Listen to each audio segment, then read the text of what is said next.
Ready to turn that One4All gift card into Xbox games or subscriptions? Let's jump straight in. First, navigate to the Microsoft Store on your Xbox.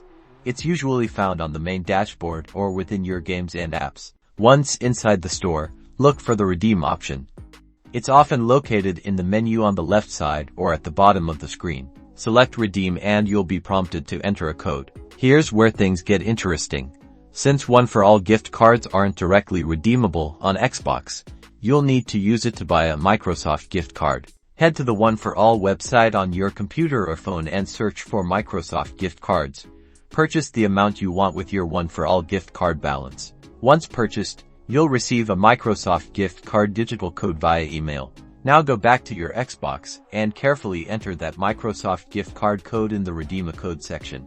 Confirm the redemption, and the value of the Microsoft gift card will be added to your Microsoft account balance. Now you can use that balance to purchase games, apps, or subscriptions directly from the Xbox Store. Enjoy.